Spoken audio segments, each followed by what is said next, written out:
bwoba genda kujayo sente to destabilize the other laws treason ekukwata ne terrorism ekukwata aresiraba kulwacho nzija mu terrorism law okay kale kangende kankozesa kitabesiki nto mujemu treason law ne terrorism omulete mulino emyaka 10 ebyo emyaka because no lise emyaka 10 liriyo omuchajingidde mu is death etteeka lino nga bwendowooza liyinza okusibira mu kooti then baddemu baligobe kampuni ey'ebweru oba omusiyazi oba omubbi yenna zino paramenti zaffe asobola ogigula nebateerako omukulembeze gwe mugize eki etteeka original lyali ligamba nti walinanga okufuna permission okuva eri minisita okugamba nti oleeta miliyoni 4 okudda waggulu naye kati tojja kubanga na permission wabula ojja kolanga ojja kwogeranga soosio ekyo kiri mu theory nga bakugamba nti ogenda okuba olukungana olitegeezaako ku poliisi ate ye kusaba lukusa ega nti kasita bakugamba nti genda otegeeze baba bakugaanyi kati oleda atemyemu wa Bank of Uganda yayogedde amazima n'amutuusa n'okwejjusa okwejusa okwo kwamuleetedde ababbi okuva okuyita ku basirikale 10 ne babba laptop 6 nga tewali ewa naategedde aye bazikwata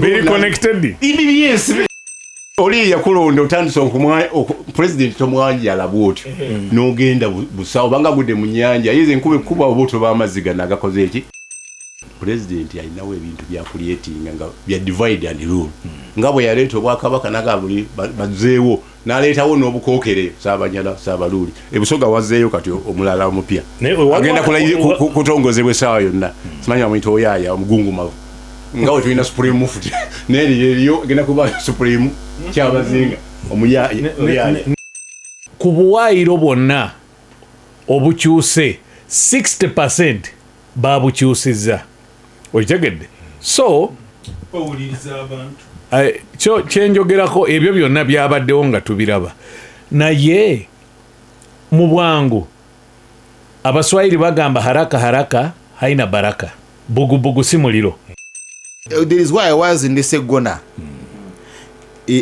n'enkimulaga nakatobalabula banabalabye nga batuterene ekkubo nima abakoze eki bawedde n'enfuluma bufulumi tokola ki tobalabula but nze mbalabula why because erineteeka muzukulu wa Muhoozi Kayini lyalijja mumukwata abatuuliza mbaliriza nnyo nate program yaffe eno gasimbagane ne bannabawulira ababuuzaako Dick Nvule mwasuze mutya basebo ne bannyabo tubaliriza nnyo nate program yaffe eno buli lwa mukaaga tubeera wano okuva ku ssaawa 4 paka ssaawa 6 nga tutunuulira ensonga ezitali zimu oluusi kibazo oluusi nze bwetyo bwe tubeera naye mu studios nze ndu Mwami Kennedy Mutenyu Muna Democratic Party buuza kubatuuliriza sooka okwebaza Omukama tusizaano bulungi nammwe okutuyita n'okulamusa ku bantu baffe ate n'abakulu b'ensanze mu studio nsuubira abajja okusinga okuganyulwa be bawuliriza era buli lwemba nzija wano waliwo omwami omwatera okuntuma mukwano gw'abano mukwano gwammwe founder mumuyita founder naye Charles Lwanga agamba kitaawe y'omu ku batandikawo ekibiina kyaffe ekya Democratic Party ali awo Lubaga era atandika Friday enkyo n'ogenda kusimba kwegana nfuukira ekizibu olw'ensonga eyo naye twebaza abantu bonna namusaako ne bannakibiina kya DP ekiri mu mwaka ogw'7 olw'okubeerawo n'okusigalawo n'okubeererawo ddala era nsembyayo okwebaza ababaka ba palamenti abalondeddwa naddala ab'ekibiina kya NRM aba NUP aba UPC aba DP n'abalala abalaze obuwagizi eri Norbert Mao nga bwe tutaweerwa tuyinza okuba mulina abawagizi speaker addako temulina abawagizi anti si kyabawagizi naye oli mulina abalonzi kale abalonzi nedda anti kati ekibi mukulu Katerega bwe tutaweerwa ekitegeeza ebintu bwe bitono bwe kataagirye ndiwe katalijirya nti kabula kata bayimba kakati ensonga eriwo naye yo tuveeyo tulinga abagamba kivunulwa bwe kiti nti if you are not careful we could take the speakership ng'ataani ali careful tebali kyova olaba abasiraamu mbaagala nnyo mukulu bagamba insha Allah kati Allah subhanahu wa ta'ala ng'ayagadde nawulidde nti endagaano yammwe nayo yaweddeko endagaano ya kisanja naye erimu ne close egamba okujongezaayo era tennaba kwongezebwayo obufumbo bwaweddewo si bufumbo kubanga mukulu mivule gwe diiki mvule baakubatiza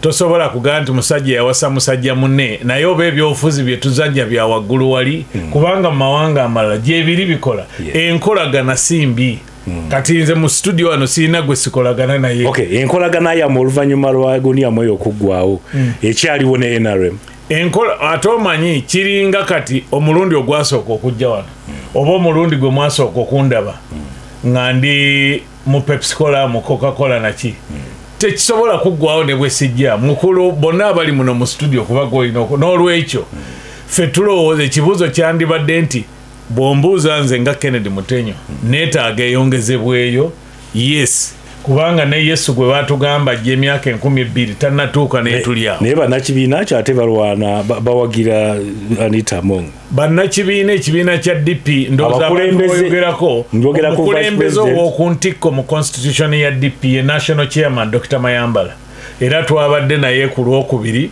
nga balaga obuwagizi kaakati abaami abakulu ababiri boyogerako Mbidde ne Siranda mu DP mulimu ekintu kye bayita freedom of expression weeyogerera naye ekikulu ekiriwo nti oyinza okwogera ne weeyambula ne balaba obukuusaabo era nze sibanenya bayogera ekibali ku mutima bakuusa ovaamu ojja kukinnyonnyola ndaba oba kyekyo naye otuuka otya n'ovaamu omuntu ne muvaamu omuntu eyabasuulirawo omubiri n'abafuula kye muli naye eddembe lyabwe olaba ne Yesu yalina 12 omu yamulyamu oluku be bantu baffe kangende wa Charles buuza kubatuuliriza abatuuliriza abaagalwa Katonda w'amaanyi Katonda wa kisa musiima olw'obulamu lwa kisa kye nti nva lwenshama nenzija wano ekyo nentuuka wano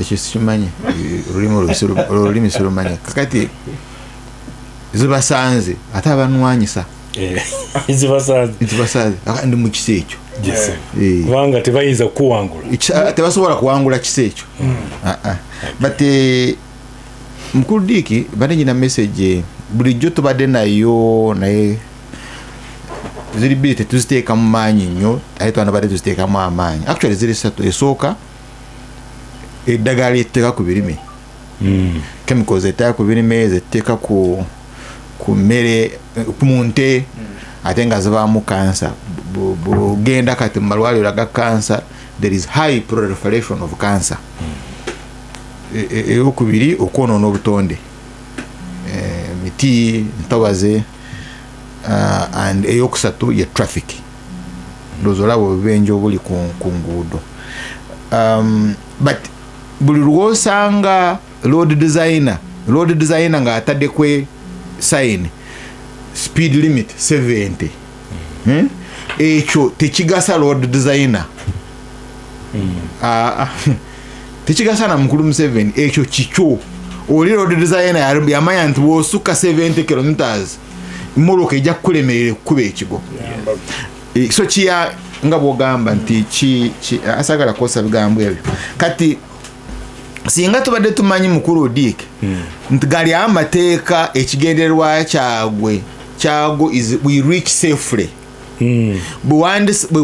bwandisanze wa traffic ku luguudo wandabadde omuwa amazzi g'okunywa because delight ye okusanyuka kwe ng'otuuse safely eri abaana nga baana bo nga bakusanyukira daddy welcome back home family yo kibi ne tafuna buli obulumu bufiira ku accident so is the word of God the commandment tokolanga kino nga bwe gali amateeka 10 gali 2 the law of love yagala muganda nga bwe yagala itisi bwe tugagobera then we get life. Bwe tusinga tumanye obulungi bwago tetwandivudde ku nanyini mateeka ago Katonda engeri tetwandivudde ku traffic. Alinge yagatukweka yagatuwa naye n'agatukweka. It's life. The traffic regulation is life. Well, speed limit, don't overtake, sharp corner ahead, agogola bago is life. Yes. So is the word of God. Sometimes bw'oli manya gali amateeka that it is life, then olyagala nnyo oyo agateekeza mu nkola wa the traffic officer olyagala nnyo yagateekako. Na bw'oli manya nti kino ekigambo yagala diki nga bweyagala bw'oli manya nti it is life, then olyagala aligaleeta yagaleeta. Amina. Katonda w'amaanyi ate wakisa. Katugende wa RDC Mwami Katerega. Mwasa mutaba sabane banyabo. Assalamu alaikum warahmatullahi wabarakatuh. Njozayo z'abalina bye bafunye obaffe ejjinja abadde bakansala ku district twabasiibudde ne tuba n'amabaluwa agabasiima bye bakoze banna abantu nga bagenda tubasiimangako. Ebimu ku biremeseza abantu olumu awanduga nti n'abankyalina recognition nga nvuddaawo. So Jinja district ekyo twakikoze. Saasira mwannyinaze Joel Nakalema mulwadde mu ddwaliro e Masaka. Obutenga nsaba Mungu amusaasire ekirungi akubyemu ku matu. Ate nkuwuula banna Kampala Wakiso n'awalala n'Ejjinja n'awalala tujjumbire omukolo gw'okulayira nga ku Lwokubiri nga 12 inshallah. Okay, katugende wa Siraji. Nga talagenda wa Siraji olukyayogedde ku ndagaano nerabidde okukyako ka comment musekendi. Eno endagaano yaku abagisayinize babeera ba minister. The ndagaano talks about the minister and the minister of state and some authorities. Mujja kufuna emirimu minister of state and authorities. Temuli mu speaker. Kikino temuli mu speaker kati therefore endagaano wagiraba mukolomvole oba bagirete tulabe ekirimu oba mulimu oba mu ndagaano empya gye bagenda okuzza tuli ku nkadde kanziremu yaweddewo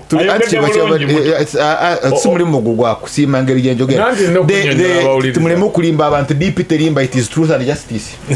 Kakati sebo munzikirize mbeeko kentangaaza engeri gyakaleese ku lw'obulungi lw'abawuliriza. Kituufu endagaano eyo kyova olaba Norbert Mao tebwamu bwa minisita bwa mizannyo oba education. Ebigendererwa biri ebina peaceful presidential transition n'ebirala bikwatagana n'amateeka ga Uganda ne balyoka bamuwa ekyo ekifo ne bagaba bajja kuwagira oli naye Charles abuzaayo okugimalako kuba nagimuweereza akawaayiro namba 7 kagamba nti abakulembeze bombi bajja kuleetanga issue empya ezisoboka era eya speaker yemu article 7 sebo gendo gisome eya cooperation agreement. Okay, bajja kugenda agisome. Asiraje kuwuliriza gyemuli yonna balamusizaako nnyo. Nsooka okulisaayo munnamawere munnaffe mukomera lyamazeemu akabanga Arnold Mukose wiki eno bamuyimbudde nga wayise ennaku 2 zokka nga twakamala okuzza World Freedom Day. World Press Freedom Day. Omulamuzi ow'ettima n'amugamba asasule $5 million cash ng'amanyi enfuna y'abannamawulire ne basic salary teriiwo. Naye kigambo si kinene omulamuzi ow'ettima eryo ttima okubika omuntu ataliiyo etteeka ligamba Siraji bwati wayogera aba yagala gamba omulamuzi ow'omutima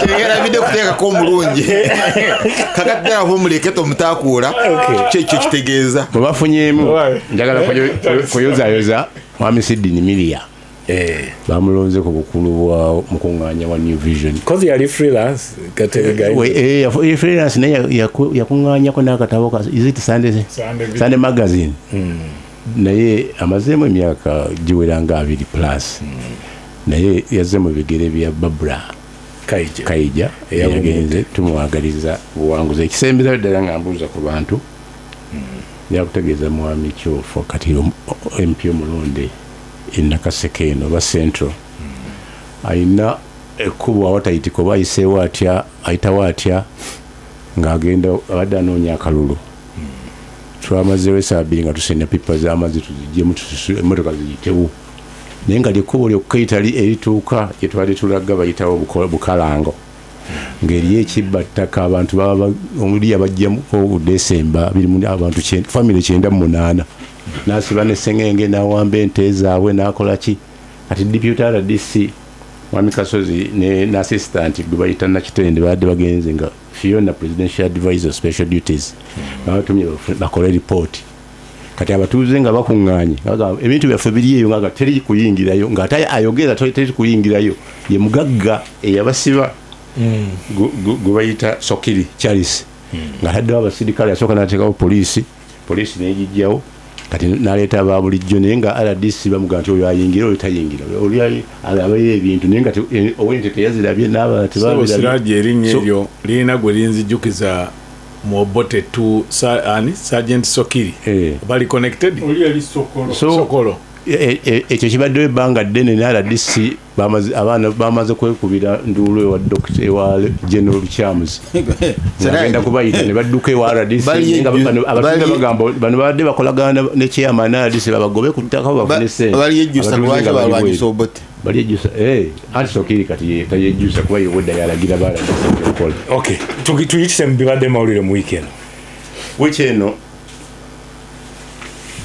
ewaffe egaba Okello bamusingisa omusango yaladdeyo okujulira mu Court of Appeal tulinda biddayo awiki eno abantu abayingirira Bank of Uganda ne bayita ku basirikale abasukka mu 100 poliisi yasobola mukaaga ne laptop baimini babiri ne laptop mukaaga laptop omu ekyabuze yakulembedde ekikwekweto ekyo ekizuula abantu abo nga sana kuva ku ekyo nze nzijukira Thomas namwa Jesus Christ avudde mu ntana mumulabyeko nagana nze nga mpozi ntadde olugalo lwange oba mufumitifu sagala kutunulako njagala nteekemu n'olugalo ekimu ekyokubiri n'engalo ze sagala nti ntunuleko emisumaali we yakuba njagala nteekemu olugalo sijja kukkiriza kakati nange sijja kukkiriza nga kujjako batera kubitulaga nga bandaze kamera ezeetoolodde Bank of Uganda ezawabweru ng'obuvubuka obwo buyingira bufumba oba laptops bazitadde mu baaga njagala mbulabe nga buyingira ng'ateera bufulu kozi bulijjo babitulaga nakati babitulage. Uganda Aviation Authority kitongole ekikola kunyonyiza Entebbe kyafulumiza report negigamba nti bakola loosi nene nnyo okuva olutalo lwatandika Uganda Aviation Authority Civil Aviation Authority nti kati abantu abajja badeclininze by 8% n'abafuluma by 8.5%. so basaba olutalo lugwendowooza mangu. Cabinet finally yazzeemu okuyisa trillioni mu kulonda kwa LC nga gaseeko n'AFCON ekyo ne kibanga parliament kyayiseewo. KCC etandise omuyiggo bw'ogenda ku kkubo n'olaba basiikiini oba omulwadde yenna gampa ku ssente ngendi bubi gwe bakwata gwawaayo ssente awaayo ssente nti mwe mubaleetera okuleeta kuba eri bo bagamba nti bagifudde business. But what do you begin with? Osooka nakugoba abalwadde ku kkubo oba osooka nakuteekawo eddwaliro? bava mu malwaliro KCC that can't be, because you see mubadde ku bya Okello and the debate mu court yali Okello mulalu oba si mulalu. Mulamuzi agamba si mulalu. Maybe it's an issue for appeal katulabe Supreme Court egamba kiku ekyo.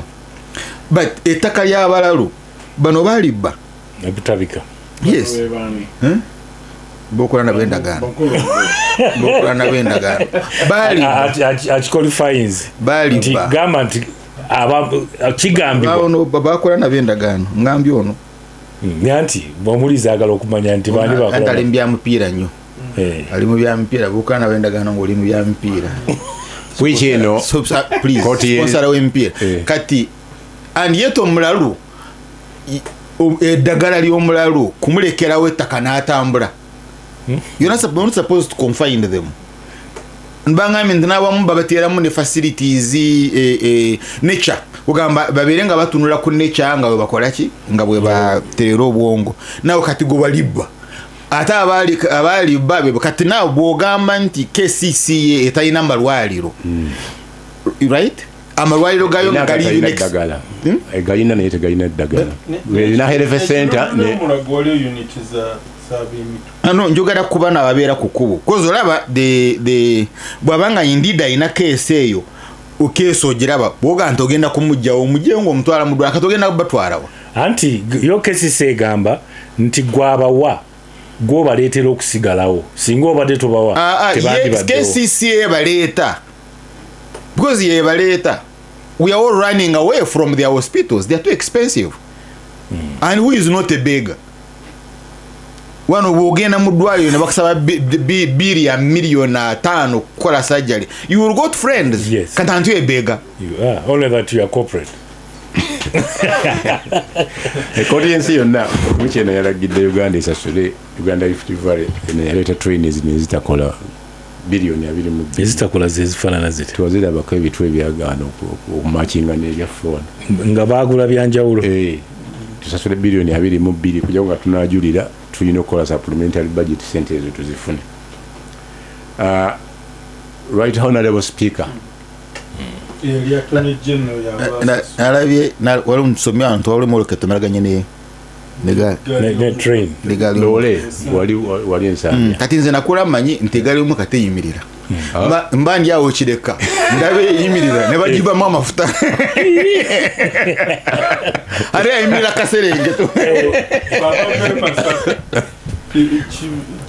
yogerera ku muzindalo abava Masaka kiba kizibu nnyo okutomera eggaali y'omukka kuba abaatugamba nga nti bwekuba eŋŋombe e Kampala Masaka togiraki so olugiwulira adduka yeeyongerayo nendowooza ekikirimu nti abantu bamanye nti yo tekoona gwogitomera nendowooza luli waabeerangawo abafulag ng'ejja ne balabula ni olumu tebabaawo naye ekyabadde mu kabenje kano eky'ennaku nti train bwe mala lole bagamba lole yekoona lole bwe yakoonye train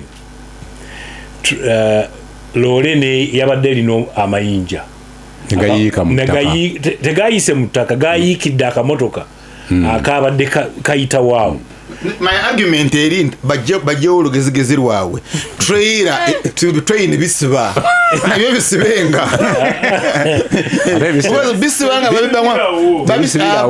babibangwa amafuta kuwaki tebisibanga bera biwoli kafaki bakifunye technical problem ne batagala amafuta gabeera omwo gayinza okuleeta obuzibu. Poliisi wiiki eno ekoze program nga beetegekera okulayira kwa president ku nguudo ezajja kuyitirwamu ddala nezinasibwako ekitundu nawe abo bateekwa okuyita zituwulira enguudo ki abantu bazimanyi olugende kwa street lwonna lujja kuba luganda kisaawe enguudo ziringa 5 eziriranyeewaawo zonna zigenda kuba nga era nga okukwatako ng'oyiseewo naye balululangiridde naye ekyali gye muzimbamu ne muteekamu nira bagigyemu nemuteekamu enfulalire bagitutte ku primary school nemuteekamu grave ekyali eya strip ogiyita ne bagita kololo ceremonial ground sebo fe abaakulira mu bitundu by'enaggulu awo ne kololo erinnya lyaffe lisigalewo kololo airstrip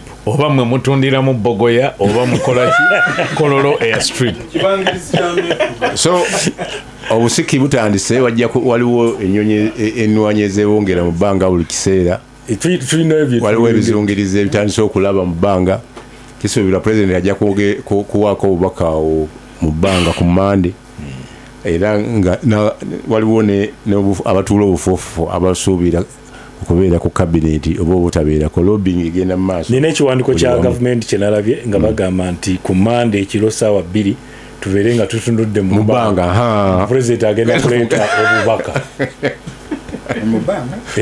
ekiro saawa 2 waliwo observation Sirage gyatakoze omuzindaalo ate ekirungi Sirage ebyobusiraamu abitegeera nabbi bwe yalwala naaba nga tasobodde kusaaza Abubakari n'akulembera mu kusaala kati oluvannyuma nga nabbi avuddewo nga banoonya ani anaamuddira mu bigere abamu nga baga nti ali eyakulira mu mikono gye abalala nti lwe yali tasobodde kusaaza Abubakari ye yasaaza naye nga gwe mulundi omubereberye omuduumizi w'amagye ga UPDF yalambudde ennyiri n'akola akasi okwegezaamu pulezidenti kwe yandikoze n'abakumba ekkololo kwakoleddwa General Muhoozi Kainerugaba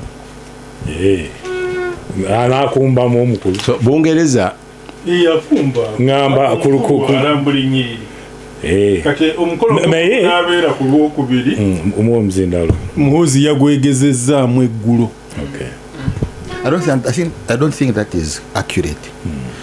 Muhoozi nga CDF, he oversaw the parade. Yes. He didn't act president.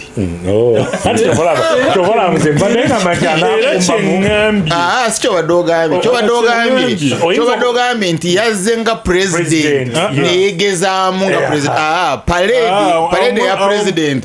Awo mwe muntegedde obubi mbadde ngezaako okugamba kamaleyo ekintu kyange ndowooza abamu antegedde biŋŋambye ora alongo abasirikale abo beegezaamu bwe batyo nga banaakumba era olumu twabeerangayo ne tubakabalinga naye nga mu ngeri ya kibba naye guno gwabadde mukolo mutongole naye bwe bataddeyo ekiwandiiko ekyo nga bagamba nti pulezidenti agenda kubaako n'obubaka bwakola ku mmanda akawungeezi naye ntunuulira ku komenti z'abantu gaga naye gavumenti eno etalumirirwa muntu wa wansi bali mu kukola bintu by'amasappe nga abantu amataba gabatwalidde amazzi abantu bagobwa ku nguudo balowooza nti kino ekya showbiz abamataba babawadde biliyoni 10 mu kifo kyabiri era bali mu kukkuluma zibabasuubiza ate nga baddamu ne bafuna obuzibu mu amataba sebo diikini nako ennyongerako namala emyaka 21 mu Coca-Cola ng'akola events ekintu mukulu Katerega kyagamba nti Muhoozi kye yakoze abategeka ebintu obulungi bakiyita dry run ne mulaga exactly kiyinza okubeera kitya kaakati oba okola dry run so that bw'abaawo akatateredde mukatereeza before the main event nga November 23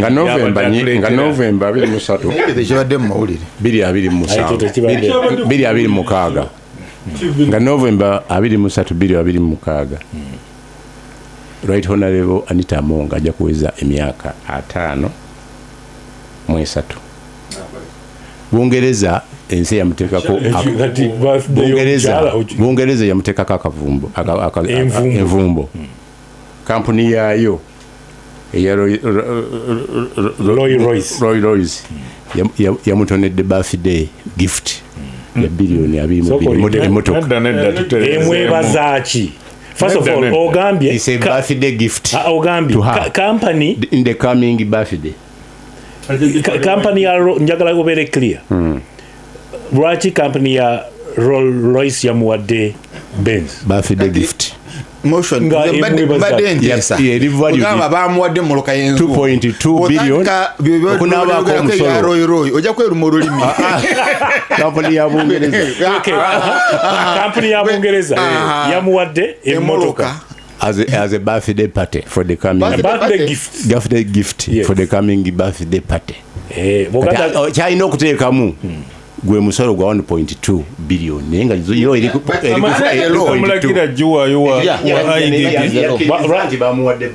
that is the law I know kujuwa she declared IGG enyonye motoka yakatuuka ajja kugireka ajamala kuwa musolo kuludike ekyo si kye kikulu omanyi no kikulu of declaring lwaki nkireeta fenna wano tulinawo obukugu communication waliwo enjawulo okufuna ekika ky'emmotoka n'okugamba nti kampani yakola eri egikuwadde era kampuni eyo yamukola zibamuwa 222 because buli muntu yenna asobola obusobozi bw'ogula Toyota togamba nti kampuni ya Toyota yempadde kati mwe mulina kye mwagala okuyisaawo. Ekyokubiri ogamba agenda kuweza emyaka emeka 5 kati Nobert Mao nga 12 March naye yaweza 5 mu 7 okuweza emyaka kya bulijjo n'ekisembayo bw'oba okola ekyamawulire mwete mwamugulira naye amawulire yasigadde mu vizi evudde mu nsi yajja kusigala ng'avuga vizi ekisembayo ssebo yogera ne ku Arsenal yayingidde final ya Champions League oluvannyuma lw'emyaka 2 Arsenal esanyusa naye beekaabya nga Nuupu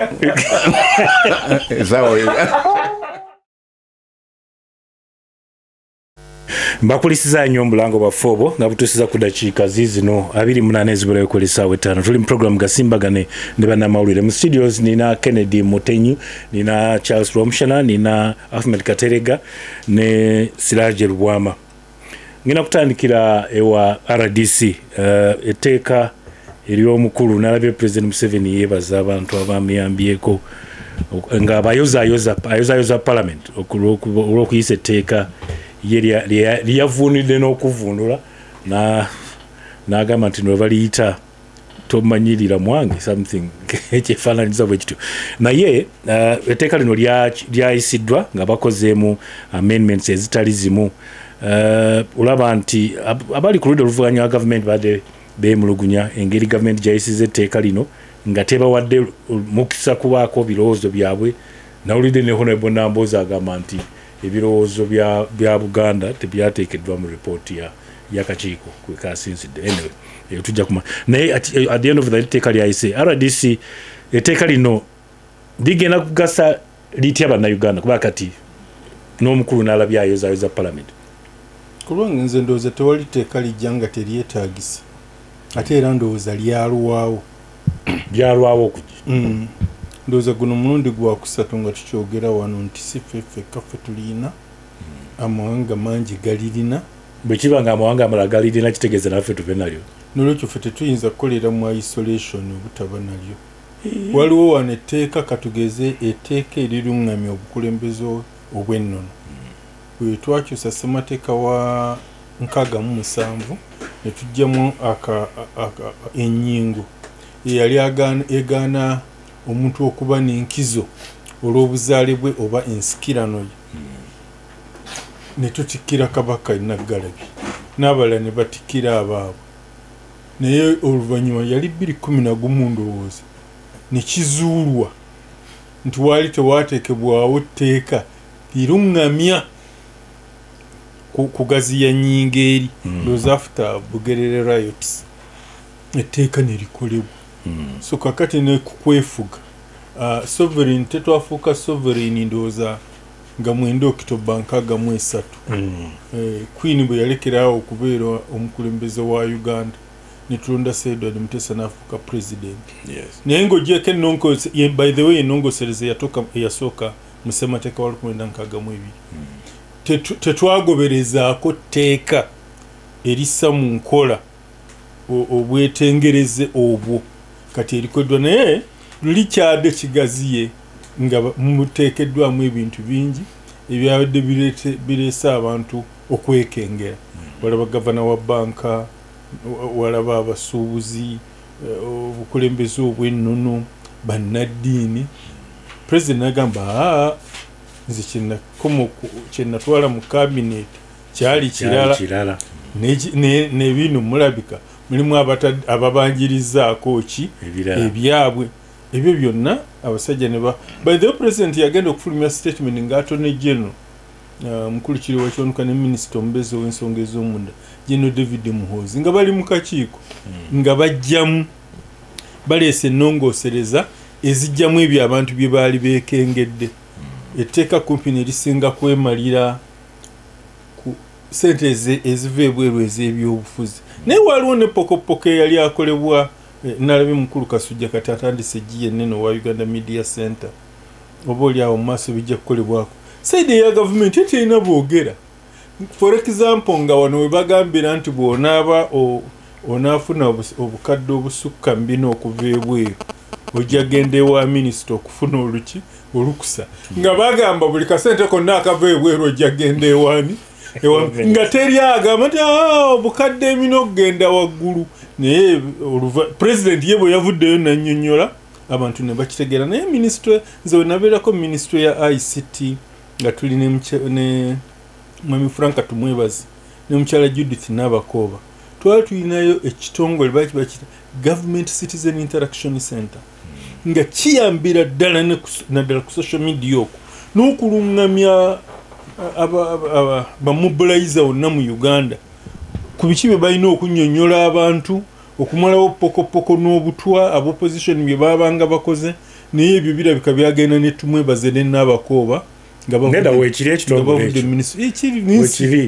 ekiraba bikikola sibiraba naye kati nalabye mukulu Kasujja mu Uganda Media Center ndabye watandise okubaawo enjawulo obubwe butobo ekirala ekyali fundamental in fact okuva ku bukadde ebina okudda waggulu kakati si kuga nti osaba lukusa ekyayisiddwa okuva ewa minisita naye omutegeezaako buki omutegeezaako butegeeza nze ndowooza etteeka lijja kutuyamba n'abalala abalowooza nti libanyiga lwakuba bossi bwe bali mu buyinza ndowooza basuubira nti luliba olumu nabo ne babeera mu buki naye obwetwaze bw'eggwanga n'obwetengereze bwalyo tebwetaaga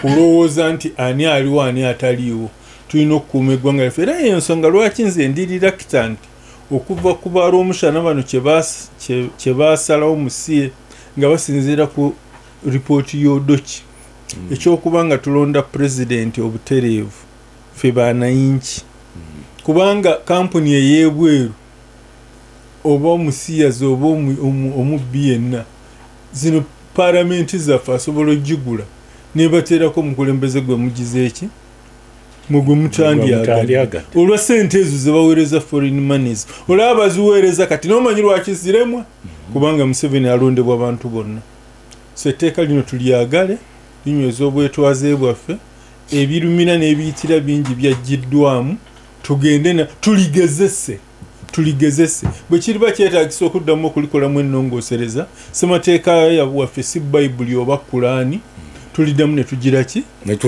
tunaaba gusoose nga tukola ennongoosereza mu mateeka njagala gendako ewa mwami Mutenyi akamu ku buwaayiro obuli controversial obwabadde bubobbya abantu omutwe kabadde kakwata ku bannayuganda abali ebweru etteeka originally lyali ligamba nti bannayuganda abali ebweru bafuuse bagwira naye akawaayiro ako baakagjeemu kitegeeza etteeka ddungi webale nnyo ekisooka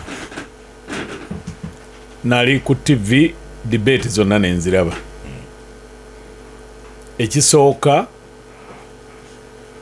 ekibiina ekisinza abantu obungi mu paalamenti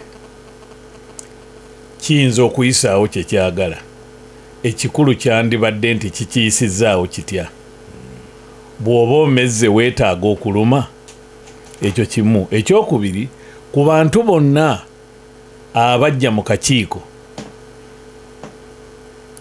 ng'oggyeko Honorable Nsibambi ne State Minister wa Internal Affairs General Muhoozi n'omwami eyava Fort Portal asiimwe abasigadde baali wakanya nze omuntu eyasinga okunkolera omulimu yali Governor wa Bank of Uganda omukulu wa Financial Intelligence gundi agency Interreligious Council and so on ne President Yoweri Museveni eyali egaana n'agamba siri eryo lye naleeta kaakati nze ebibuuzo bye neebuuza tulina amateeka agali mu Parliament rules of procedure bwe gaba gagamba nti etteeka liba lya nnaku 45 nti ate komiti bw'ereeta report ababaka bawe ennaku 3 okugyetegereza balyoke bagiteeseeko twali tudduka ki ekyo bwe mba nkivuddeko twatwagala Parliament eriwereke anti nkubulya kagamba okuggyako nga batugamba nti rules of procedure ze baateeka mu Parliament tezirina mugaso oba bw'oba olina kyoyagala okuyisa era zirimu eri amendment ega nti lwekinaaba kyetaagisa tezijja andi kati mukulu Katerega kampe view yange kuba gye bambuuzizza why the hurry kubanga mu mateeka amatono gemmanyi process is as important as the result. Era emirundi mingi bw'otunulira etteeka lya copyright or rather computer misuse kooti yaligoba kubanga tebaagoberera process nga bw'erina kubeera. Naye bali abaawaaba gwe nange ne ffenna abali mu studio kooti yalagira babasasule 30%. Etteeka luli eryasooka ery'ebisyaga same story era baalitwala mu kooti ne baligoba. So process nkulu nnyo okitegedde. Ekirala kyenzize njiga bw'otunulira article 1 eya constitution ya Uganda eyogera ku sovereignty of the people. Lino etteeka liringa erigamba nti gavumenti eri above the people, ekikontana ne constitution ya Uganda. Bw'oyogera ku bbaluwa ya President Museveni yagyegaana, yalyegaana ku buwaayiro bwonna obukyuse 60% babukyusizza. Okitegedde? So bawuliriza abantu kyenjogerako ebyo byonna byabaddewo nga tubiraba. Naye mu bwangu Abaswahili bagamba haraka haraka haina baraka, bugubugu si muliro. Afrigo nayo yayimba. Kaakati bw'oba oyagala okuleeta ekintu ekiri acceptable, process gifuule, because etteeka lino nga bw'endowooza liyinza okusibira mu kooti then baddemu baligobe. Kyova olaba mu by'okufikisinga parliament mulimu n'okufikisinga omuntu aba akubiriza, kubanga naye bw'aba then waliwo kino report bwe zaamala okukolebwa tetuganye abantu bayinza okukwatagana ne basajja bange ab'opposition abamu. Ekisooka ku luno mbeebaza baalemberamu mu kifo ky'okufuluma nga bwe babadde bakola. Naye report bwe yaleetebwa waliwo majority report emu ne minority 6. Akubiriza parliament n'awa majority side eddakiika 35 na bano n'abagatta wamu bonna abantu 6 abawe eddakiika 35.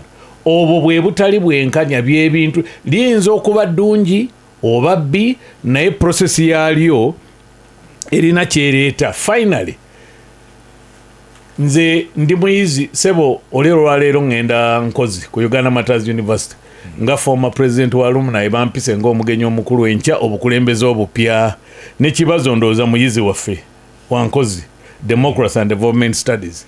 Naye ne Nambooze, Nobert Mao, Jacob Olanya, Regan Okumu, omugenzi Winnie Makumbi n'abalala.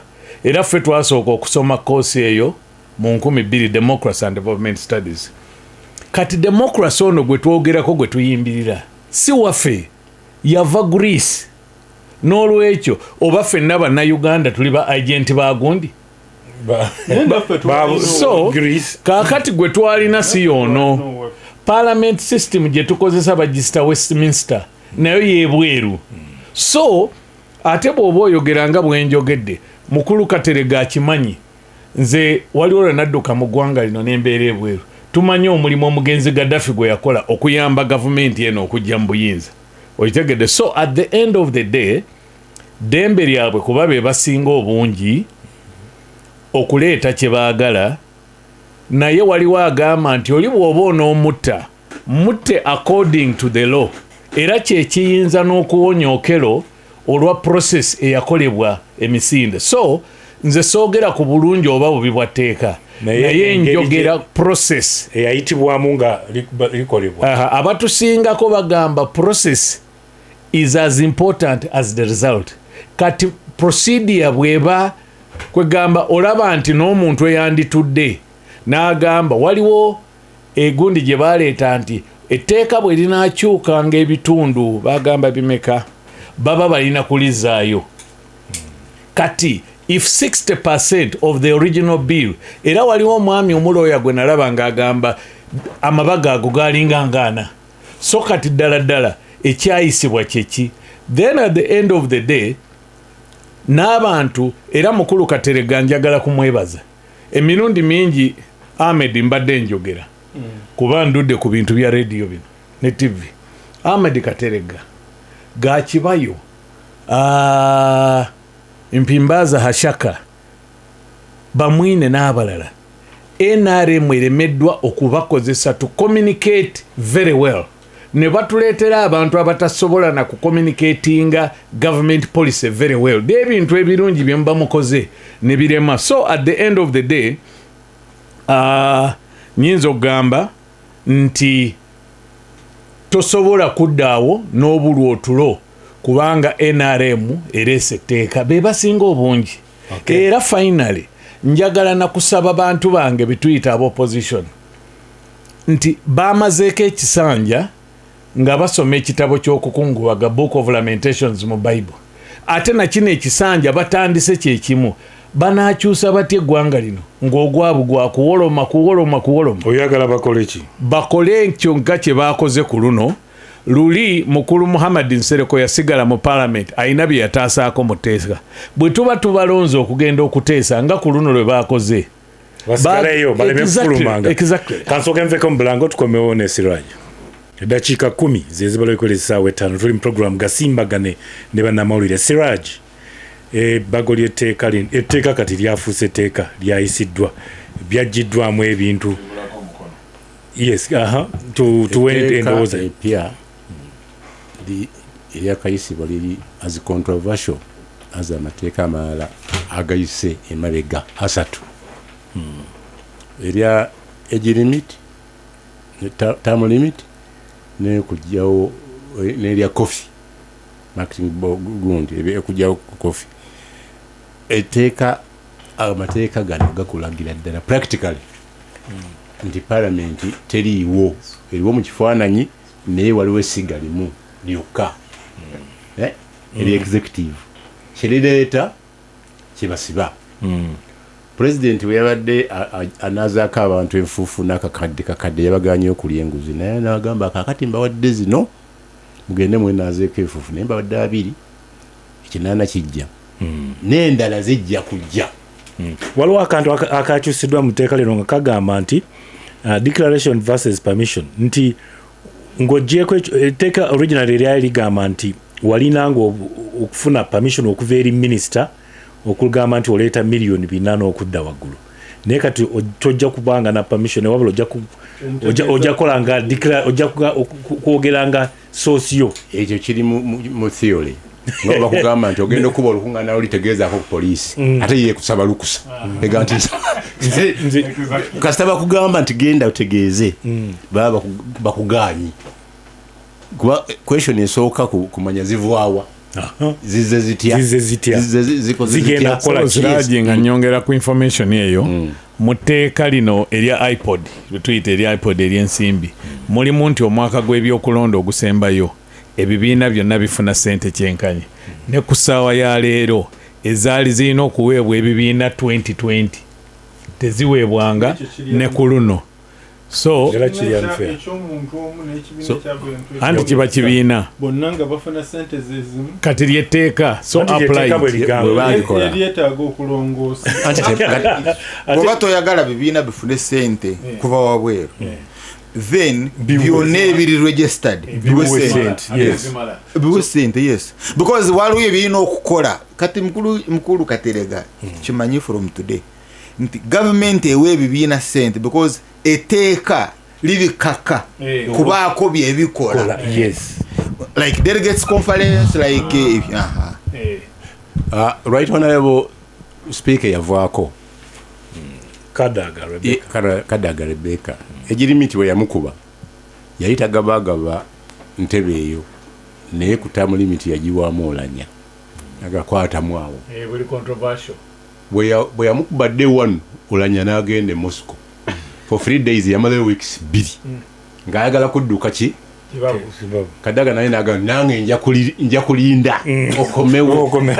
President n'amugamba sebo liyise n'akuba essimu nga 3 katazikwata emu n'agiteeka ku live n'agiwa azira eryakwira poliisi naga gimuwenga eri ku loud mbulire kyaddamu n'alikwatako n'agikwata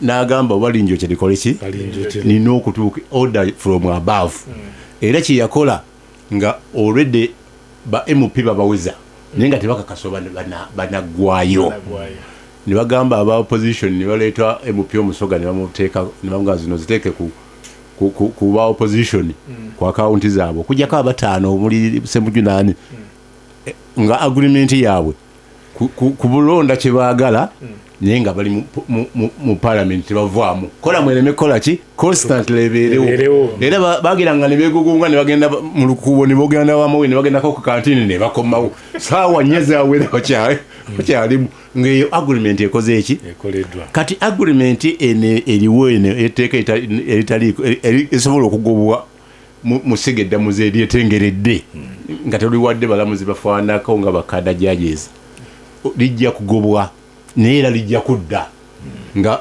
bakoze eki nga balyogedde kuba government justice judiciary nayo weekolera nga bwe yakola ku petition ya ona talina busobozi bwa ssente naga mpaabidde banzibya akalulu banyima kino natuuka wakanaga bannange saabeebuuzaako naye nga mukuwaaba teyabeebuuzaako naye judiciary naye yali tesobola kuligoba kuba yali emanyi nti Bobi Wine agenda kuwaaba budget nga zizze nga tesobola zizzaayo nayo yatuula chief justice n'atuula ng'eriyo n'olukiiko lw'abalamuzi nakati afe abali wano tetugenda kugenda eyo tumala kino kikulu nnyo kyali kikulu muki Bobi Wine obutawaaba yasuuza abajudiciary ate yabasuuza bafunayo omuntu NRM ebibiina by'obufuzi byagana ogenda mu referendum Museveni teyafunayo abejjuba omwali Charles Omushana bano n'avuganya nabo n'abakugera mu musanvu Charles Omushana yali kujjuba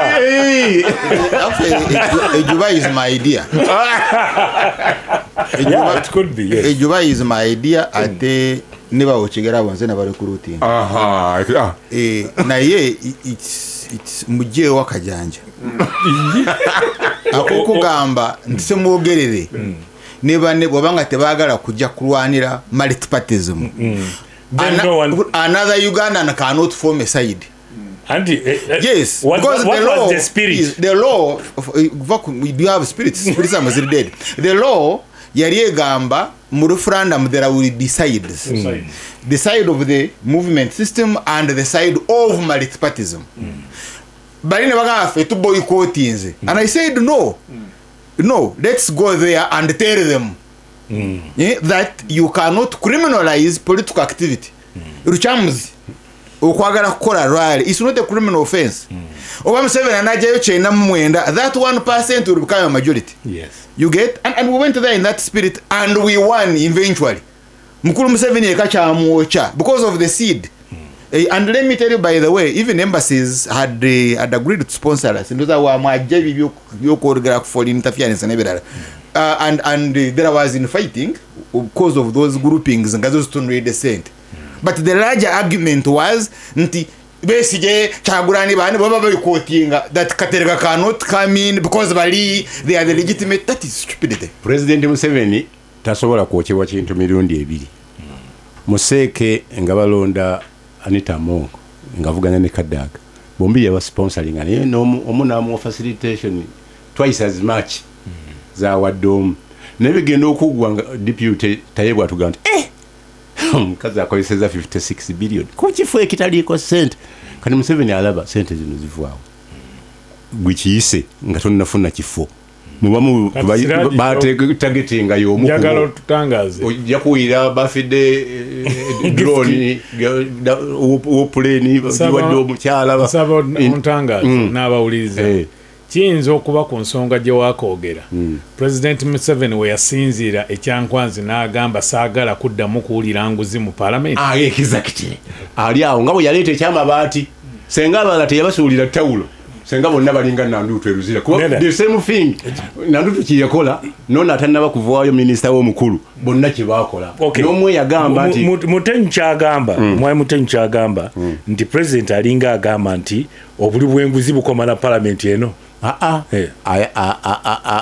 Alabye nti ne bwawanda ku ddusu mukwano gwono mukama wange yali mukukola oba namuganza tawangulawo ku kasente akali wali kati kamutegere ku plan B amusanga awo era temwewuunya ng'etteeka likutte abanene mu parliament abaliisizza bo bennyini nga talina kwata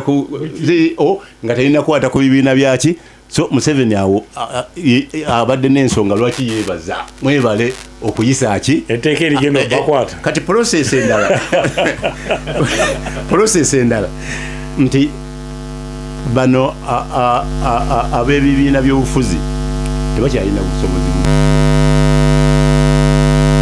naye waliwo abantu abalina capacity ate nga bali mu gavumenti abasobola okukola ki okuleeta ojeeko abatono nga zino zebakwatidde ku kisaawe bokisi 2 nagamba kati kuweeko miliyoni 3 tukole ki omukazi n'alemerako URA nemusiima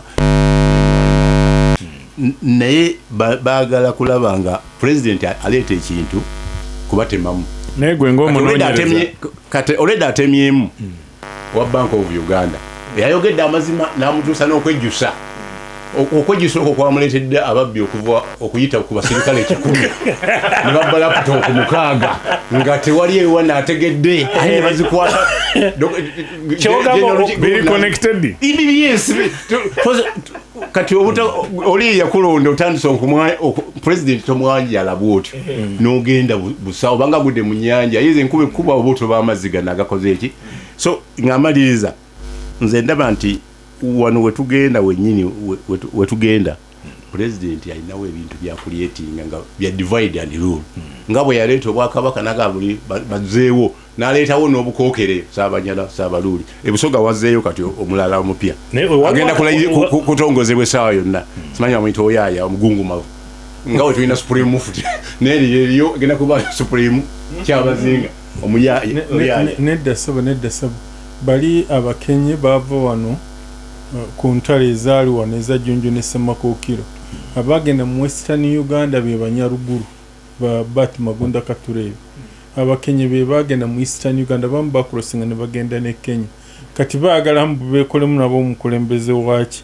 kuba babadde babolebwa bw'obujjukira ku lutalo lwalakwena waliwo we baatukira gambwa ate bo nti be baleese insecurity mu Eastern government yalina obba protecting kati baagala nti nabo babeerewo n'omukulembeze waabwe ow'ebintu naye nze nabawa amagezi okubala mwava e Buganda omukulembeze wammwe ow'okuntiko w'ennono ye Ssaabataka kati wano mbeere mbawulize eri kyabazinga ne baga nti era bajja kuba nga bawulize eri kyabazinga tebalinawo territory gye bagenda ga nti Ahmed kyogamba n'eri ewaffe Embaale awali inzu ya Masaaba ne Bugisu Cultural Institution byebimu ku ebyo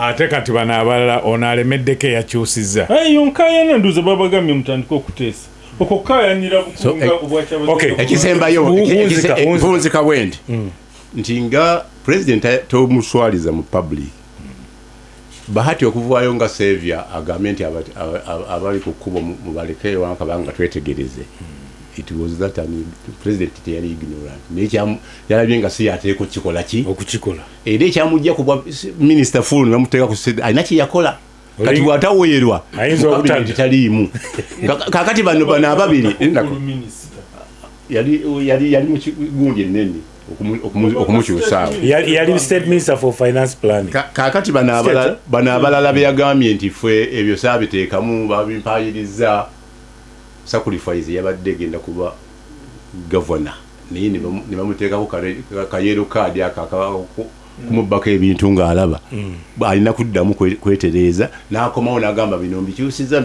so sikwabadde gamba nti tabimanyiiko naye tafiira ku bbala limu kanveeko mu bulango komawo ne Charles essaawa ziizino 5:04 tuli mu program gasimbagane ne bannamawulire Charles ku tteeka lino erya sovereignty bill eventually eryamaze ne liyita nga likoleddwako enkyukakyuka ng'olitunuulira otya lino eppya eririwo kakati genda ku close to page 29 enagikuwadde awo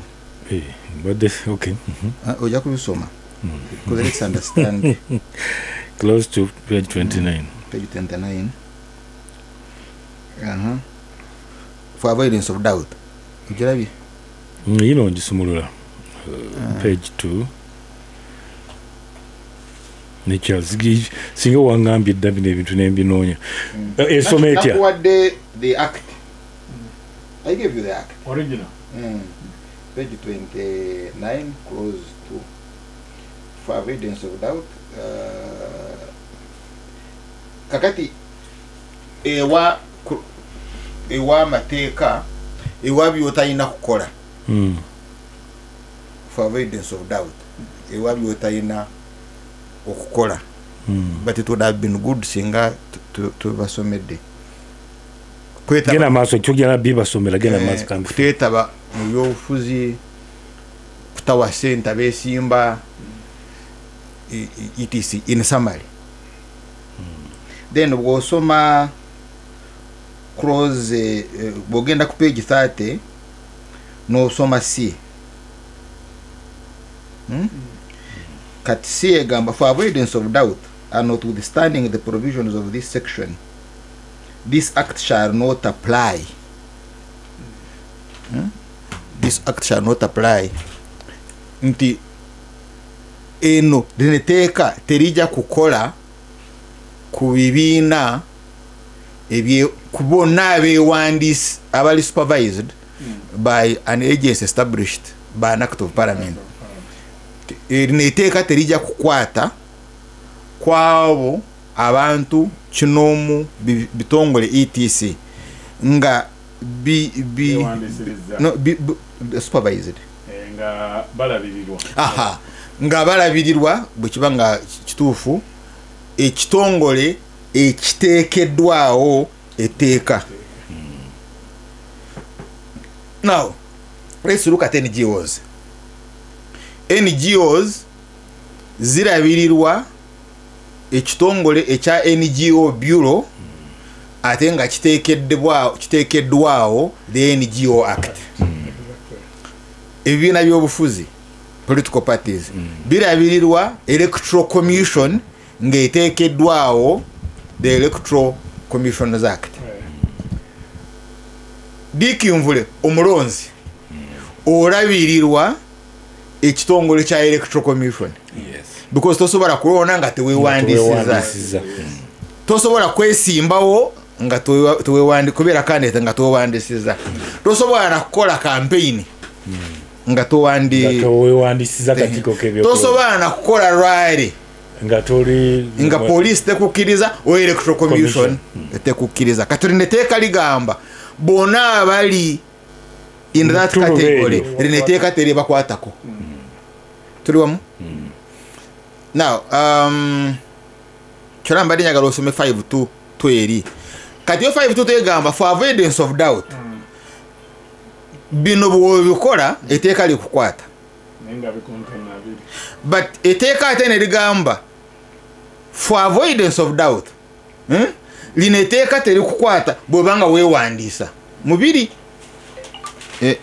nga bwe mbadde mbikola ze.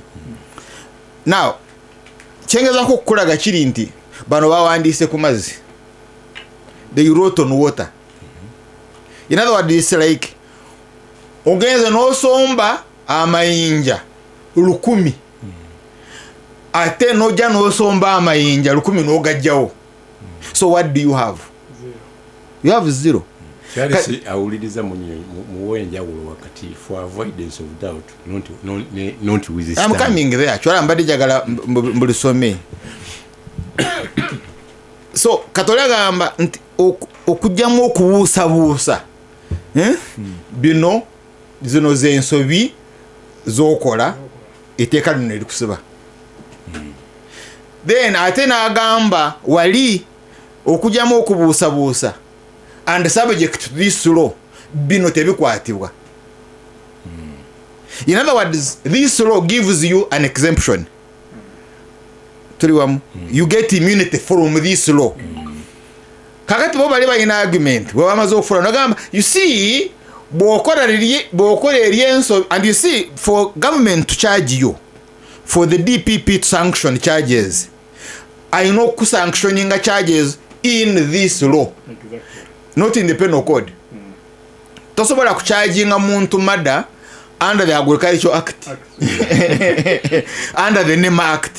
Omuntu omucharginga murder under the law that creates that offense. You get? So and that law is the penal code. Kati ekireta offense mu mateeka gano agali political because bino byapo biri political lyeneteeka but lineteeka aterigambye ONGO tomukola ki tomucharginga because is regulated naye oli agamba nti but NGO which is regulated bwekola biri omucharginga kati ekyo nekireeta ku kigambo Siraji kyaleese kyabadaabuuza singa bagambye nti subject to clause 5(2) the following are exempt subject to the other one maybe that would make sense. You get ogamba nti exemption yo is subject to the other one in other words nti ebirala byonna tebikukwata bw'obanga ogoberedde biri bw'obanga toli mubiri yes but tebakiwandiise bwe batyo simanyi oba ontegedde tebakiwandiise bwe batyo the other one yakoze amateeka yakoze offenses toyina kukola bino bw'obikola ojja kusibwa then nejjawo bano botayina kukwatako kati bano botayina kukwatako they cannot be charged under the other offenses. Yes. You get it's like boteka mu constitution nogamba a judge cannot be tried for a crime cannot be tried for the decision he makes.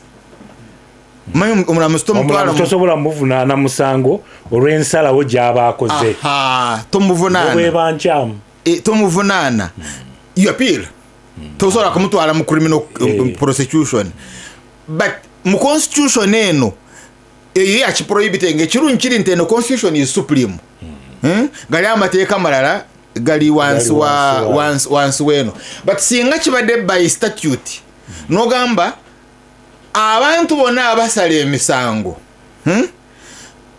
bwe bagisala ne walabika nti wabaddewo kyekubiira gujja kuba musango myaka 2 mu kkomera then in the same law nogamba naye lineteeka terijja kukola ku balamuzi then there is no way you can charge this mulamuzi you get but if you said subject lineteeka terijja kukola ku balamuzi but subject to the other one maybe that would make sense because this law is the same law so siraba how close emwegamba toyina musango then nekola negukuteekako and this act ejembadde nkulaga page 30 eyo ega for avoidance of doubt and subject to that this act shall not apply it's the whole act singa bagambe clause 6 subsection this shall not apply ku muntu ali mu DP that but you see they say the whole act shall not apply katidera hoto ina wotandikira kuja nogamba gwe nkukutte because article bweti wajimenye when the act says tomukwatanga under this act then etteeka bagenda dduwa kanyafu that's what you're saying. No you see it's redundant but ekitegeeza nti tebasobola kukusiba nga toyina musango bakukwata ne batandika okukola ki okubonyabonya now then we go to so in other words bano bawandiise ku mazzi bayiyensaano ku mazzi bayina okukikola mechanical that's why you see they are now speaking political bogera political nti you see bokola emisango under 522 you have invited yourself even when you are exempt you should put it in the law nga kiri clear ogambe nti for avoidance of doubt subject to this if you may or commit the following offense you shall lose protection of this exemption. I don't know I make myself now kakate ekyokubiri is article 38 article 38 of the constitution yagamba dikimbule oyina right as a citizen okuyingira mu byobufuzi ne government policy to influence government policy it's your right kali mukuru Museveni agamba yes it is your right naye bwokikolera foreigner nja kusiba in other words is derogating that right but there is a thin line ne bwabanga as assuming he was right nze bwe mbanne njagala sente kukola campaign ku lwange ngene mu parliament ku lwange naye nenfuna azina nenzimusaba you get I am furthering my right I am furthering my interest but you are using a foreign agent oyina wokoma No, you see this Tekiri right clear. this right Muteeka liri eri ebyobufuzi. this right yes there Ebibiina by'obufuzi. that law we can discuss it if they say I have a right okwesimba kalulu but I shall be registered. Yes. It is by law. You get? And I shall register with the Electoral Commission. It is by law. Nina right okulonda. But under that law, nyino Kwewandisa, yes. Nyino kubeerawo between sawa 2 up to sawa 10. Maybe government elongose You see that law is there, but that law regulates. You get? It enhances my enjoyment of the right. Because my right to kulonda is guaranteed by the constitution. Kakati therefore you make a law okuchikola orderly. That is teka lya kunnemesa. Yes. The enjoyment of the right. But you see this law is saying nebulabango ina right to influence government policy. Bwenchizuula nti wakolagana n'omuntu wetwalanga foreign.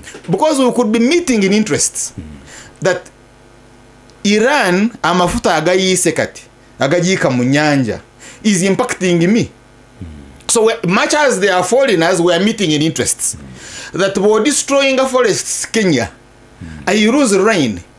Nanga wano we destroying a forest, Kenya loses rain. Congo we destroying a forests, here you lose rain. So kati siraba kulwachi nzo omuna Congo bagamba amaza agaveye engulu. Like Egypt ga amazi agaveye engulu bogonona sija kufuna mazi naye nange wano nyina as an environmental activist I have an interest in preserving the environment katowa Egypt because of his interest na nyamba you cannot criminalize that because we are meeting in interest and the 3 and bakola ekirala nga balinga barwenshama ngwalinga barwenshama nga kiri kigamba let me finish this and then you come there nga kiri kigamba that bwobo yagala kola subversion ensimbi ezokutabangula ya politics and rest bichi we want this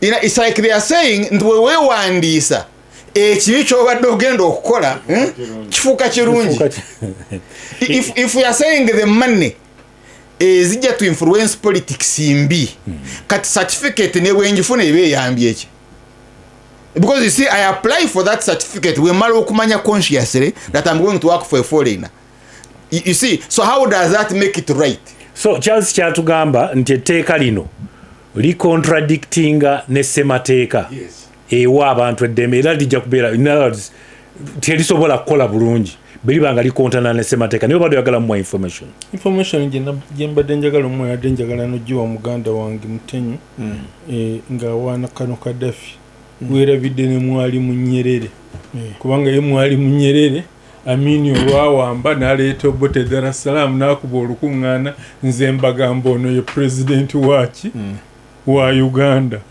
Obote abebweru okutuyingiriranga kakati ebyo bitutaagala bidde kati ono muganda wange setwagala ba Kadafi na Banyerere twakola ssemateeka tulonda tetukyayagala ba Kadafi na Banyerere mpozi nga byakwegatta kwaki kwa Afrika kati mukulu lw'omushana agenze n'aleeta ekyokulabirako ng'ekyomugga guno kiira okimanyi nti emu ku nsonga lwaki Abayisirayiri bawagayidi Amini okuwamba gavumenti nti Obote yali abavuddeko nga alina ennimeri nga alina Misiri oluvannyuma lw'olutalo olw'enkaaga mu omusanvu nga alina Sudaani alina Misiri Abayisirayiri ne bakozesa Amini equally ebyokulwanyisa baalutwa baabaziriyo bye bakozesa okuggyako Obote mu 85 amagye ga Sudaani gaali gabisuuza nga biyingira Sudaani ng'Obote abikkiriza okuyita wano biyambe Garanga so emiziziko etteeka tulemererira mu narrow sense lijja era okumalawo emiziziko okuzizika ebyo byonna obutabeerawo okay mpozi nze ka information kenjagala okuwa eri abatuuliriza nammwe yensonga ekizibu kino kyo kyabaddewo naye requirement ya member of parliament S6 kati kyova olaba olina okubeera ne sipiika ataakoma ku kusoma mateeka gokka nti lawyer naye ateekwa okubeera advocate nga yatuukako ne kwero DC amanye amateeka ga applyinga gatya. Kati debate eno ejjidde walungi titulina okutunulira abakulembedde ababiri, omu lawyer omulala advocate. Makati ekizibu ekiri abantu batamanyi goya kalo skili zokugoya akalo ate size zigoya akawunga kati onalesa skili zokugoya akawunga naziteeka mu debate ya kalo. No, Mao is the Minister of Justice. Yes.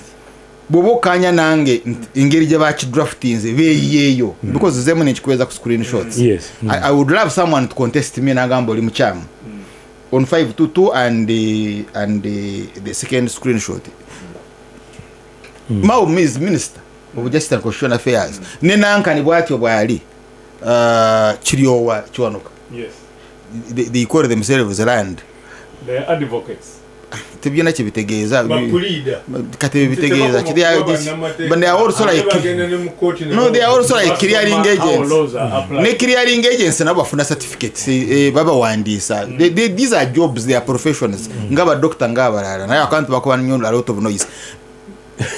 There is why I was in the Segona Ninchimulaga nakatobalabula banabalabye nga batuterene ekkubo nima abakoze eki bawedde n'enfuluma bufulumi tokola ki tobalabula but nze mbalabula. Why? Because rineteeka muzukulu wa Muhoozi Kayini ligali lijja mumukwata. That's why you see on atandise wane ekibozi naye ojjukira Siraja kye yatugambye nti etteeka lyo ligenda kukwata their own. No, you see the good news is that terigenda kukola bwalisayininga weeriri terina mugaso because olwa yagiyita Kerere olwa Kerere ya Bank of Uganda economy n'ebirala yayagala ateekewo exemptions aleme okutakataganya sente ngeri gye zitambula kati n'akola exhibitions. Exemptions. Okay. He prohibited. Rineteeka terija kukwata the following. Kati kiri ekirala bakikoze by belief. Nti oba oli awo kyagamba bwe kinaaba. Of course mboze wakikola mechanical outside the law. But the moment you say I am exempted by the act, then you cannot charge me in the same act because except singo gamba nti this exemption is subject kyate kyebatataddemu and I don't see how that exemption, that article empire exemption can again subject to another article. In other words ojja kwewuunya president but etteeka baliteekako omukono. And because I say we are taking a mukono, you will again have the same problem. Chabadda dduka kutalemesa nsimbi kujja kati kyabadda dduka era zijja kujja because etteeka teribakwata anti kati zijja kujja balitegeera because terina kye ligenda okubakola but at the same time bwagamba nti akitereeze zidduka because you cannot remove these exemptions. Bwazijjawo nayagala subjecting to the other what abantu bajja kulusa sente zaabwe. Now then it comes to the kyabadayogera ku kya Gaddafi nti Gaddafi bw'oba ogenda kujjayo sente to destabilize the other laws, treason ekukwata ne terrorism ekukwata ate siraba ku lwaki onzijjamu terrorism law. Okay, kale kangende kankozesa kitabesi ki nti omujjemu treason law ne terrorism omulete mulino emyaka 10 ebyo emyaka because no lise emyaka 10 liri omuchargingiddemu is death. You get so kulwacha to mujjeno so wango mayinte nsimbi zemfuna za kujjawo government ate ngo you know bujulizi then charge me with treason oba liri temporary okubaaka abantu belikwata then develop. Yeah, but you see Katiria it has lost because boy agala okukwata nange bentunulira bebatunulira bebaagala lineteeka they are under supervision. You get so but they have lost that, they have missed that. Mutenyo ayagala kuwa information ne bana Uganda fenna nga tuvudde oli ayinza okutugamba nti tuli ku byabufuzi kati tudde ku economy. Uganda eyina ekintu kye bayita vision 2040 nti tulina okulaba nti economy yaffe eva ku billion US dollars 5 etuuke ku 5 kaakati mu vision 2040 mwe mwava national development plans naye lwaki baagala tufune 10-fold kubanga emyaka under NDP3 twali tulina ku growinga ku 8.6% naye twamaliriza tugrowinze ku 6 something kati emyaka gino NDP 3 ezisigaddeyo kyova olaba okuva kati okutuuka 2040 tubuzaayo emyaka 14 kati baagala bakole NDP 3 nga tudabolinga n'olwekyo lina etteeka lyaffectinga middle income status gye twagala.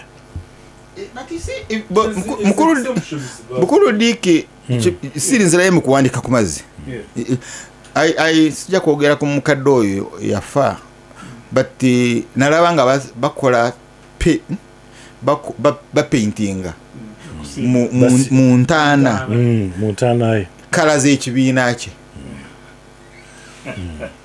ne bamuteekamu ne bazze kati ziri kala ziya ani gwe zisanyusa kyali mu kiraamo n'agamba njagala you get ani his spirit mukulu w'omushana eri gyali okukkiririza mu bulamu obw'oluvannyuma bafaraawo n'abazaana baabwe n'abaagalaagala n'embwa n'ettaala babaziikanga nabyo mu piramidi. kankuwa information waliwo omwami yayagala nnyo radio Simba naafa n'agamba nti bamutereeyo radio mu ntaana ye ng'erimu n'amanda ng'era eri tuned ne bamuziika naye sound Simba twakoma okugiwulira nga bataddeko ettaka awo thereafter yo nasigala nga awulira simanyi kati oba nakati akyawulira ero no naye kiriva mu birifu ya muntu ng'oli ekintu akyagala nnyo waliwo bafulawo bedda babazikanga n'abantu baliwa bakyaliwo katono nnyo for avoidance of doubt omusiraamu taziikwa na kintu kyonna omusiraamu talina kyatwala ne bwe kiba kinusu nga mbadde muziika ne kikusimatuka mu nsawo y'essaati ne kigwamu baddamu ne bakuziikula ne bakijjamu. nze sibadde nnyo ku birifu ez'okuziika but I'm looking at the rationale ey'okupaintinga kugira wansi that it is in the comfort of the real world. Kyengezaaho okulaga kiri nti tewali ayina ssente ne bwe ziba zenkana ki ezinakyusa endowooza ya mukulu Museveni on policy ng'okujjako baziwaddeye you get bw'aba tayagala kati ne bwe okwata ssente n'oziwa omushana n'oziwa ono n'ogira tajja kukola ki nga mpozi because he's talking about his cabinet abakola policy is cabinet kati bwebanga cabinet eri mu policy bwe nootya nti ensimbi zijja kujja zi-influencinge policy otya nti lw'omushana bwe naafuna ssente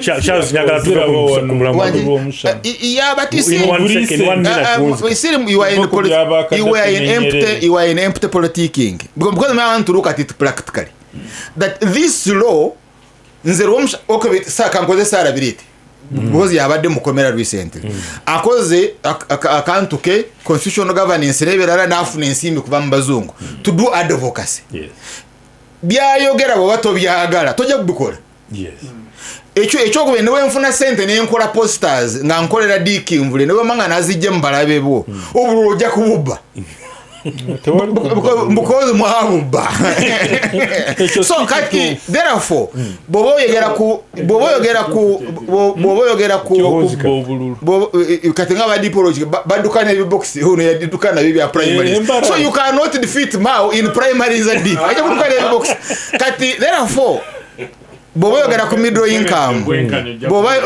middle income nti Siraji bw'aba talina mulimu gw'otamuwadde naye ng'asobola okuyiya a project proposal n'agamba abazungu nze ngenda kubeera ku luguudo nga ngamba Museveni mubi tekina kizigenda kukola gweleka Siraji afuna akasente kakola omulimu ayogere olunaku lulamba Museveni mubi then for you in any case olina mu helicopter olina wala it has no consequence but Siraji has gotten a job family ye weeri ate alabiridde awadde n'emirimu abalala that's why you see Mao singa obwa minister eyo gyali eyo nti ofunako.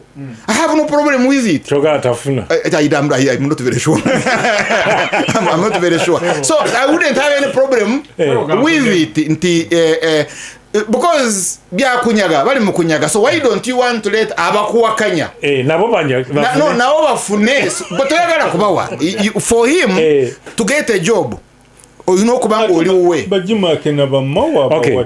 But you see you cannot compare me to Jim Akena because Chamugamba is you should have been there ngamuhozi kakati darafuka mfuniro kafoke nkukore chike mfunideyo but mtabano wa mini could have been the first sign idayenga linga chi but I'm talking about Romshana the outlaw. Me I'm not a son in law, I'm a son outlaw. So if you are not going to give me a job because it's 3 years why are you so much bothered? But we get ku economy nze we mfuno muzungu anampa kujja kuluguru etano gamba NRM is bad. Yes, they kamfune sente ezo ngamba NRM is bad. The question is na yamba ba PDM. That's economics. Ati ayinzo ganti ne sente zo bonozifuna ddala onokoma kukulyako buli oba onomujjawo. Mundakiikeemu njagala kuwagira Romshana kyayogera naye ekizibu ekiriwo bw'oleeta point ennungi ate n'ojambaza obulimba ebeefa.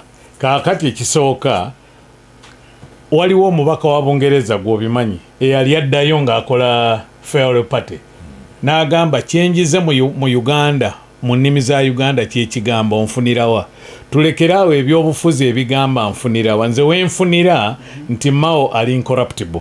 Ekyokubiri oyogedde ku kintu ky'embalala nkyakyalenjinga abantu bonna wabeewo aleeta firimu oba kamera ng'eraga abajjaasi baddusiza obubox mwali temwagala bululu bubalibwe n'endagira bakandidate bonna n'ebifaananyi mbirina ne tububalira mu holo y'ensonga lwaki baakagenda mu kooti emirundi 3 ng'emisango gibagaana mwali uliriza ekisooka nedda katerega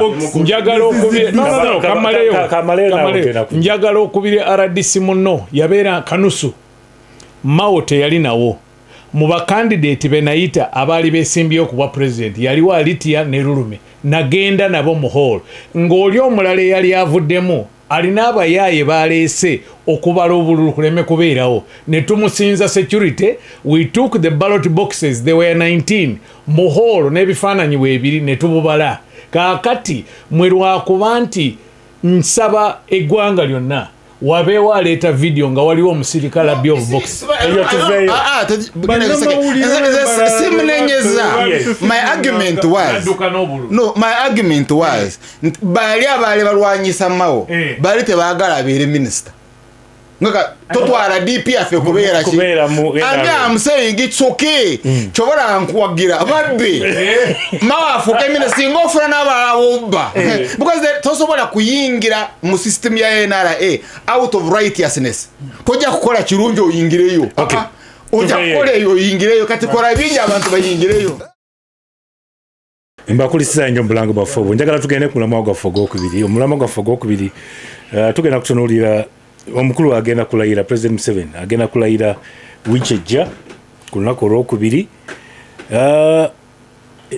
emyaka 4 bukyanga President Museveni ajja bw'anaamala okulayira ajja kuba ayingidde emyaka 45 bw'anaamala okumalako ekisanja kino kyagenda okutwala kuba kati kino kimutuusiza ku myaka 4 oluvannyuma lw'emyaka 4 ne theme yammwe egamba etya protecting the gains ze mulikoze tuli protecting wakyaliwo gains zonna ez'okuprotecting kantandike nawe RDC omukulu alayira mutugamba protecting gains after 40 years what are there any gains to protect? Mukulu Mvule tozayeza abantu okuyita mu kalulu ne byonna ebyavaamu naye tujjukira ono omusajja Christopher Columbus babazungu baga nti yavumbula Amerika ekitali bukituufu kubanga mu Amerika waliyo bannansi baayo ate naffe ne batawandiika okuva mu West Africa twali twatuuka dda mu Amerika nawano twaliwo baspeak ne batuvumbula gamba naye Columbus oyo yagamba bwe yali agenda asaba n'abakyala Isabella owa Spain amukkirize okugenda e Buyindi ng'ayita ku side ya Amerika ne bamugaa tekisoboka n'abagamba naye tewali kitasoboka kwe kujjayo eggi n'aliteeka ku mmeeza n'agamba nti atuuze ejjaawo ku mmeeza ne lyetengerera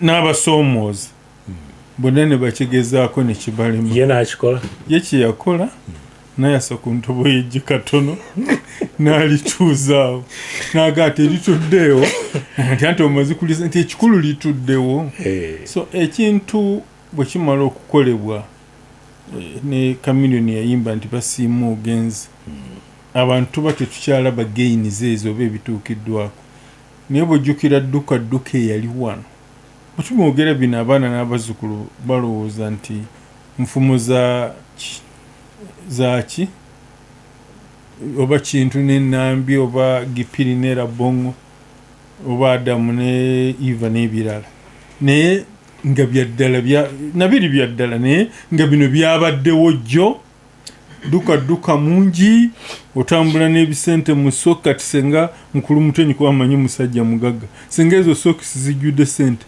endala nga zitadde mwanda weya enda mbw abajasi tebazigiraki embeera gye twalimu naye eyo geyini number 1 tetukyagijjukira geyini number 2 nga tetulonda naye obwabangawo okulonda nga bwe twakuyina mu 8 nga temulonda na president mwe mukoma kuba parliament ate nabo obulu ne babubba ofa kimu kulonda tofaayo oba ebyo gye tulonda ndeka parliament nga yetulondera president era bwe weetegereza mu bululu bwa 628 obululu buno kamu 2-3 abaddipi bano be baasinzanga obululu obungi naye engeri gye baabanga bademarcatinzeemu constituency ng'aba UPC be basinza ababaka abaki abangi ne bakola gavumenti ebyo ne bigwawo kati twerondera sovereignty eri gye tubadde twogerako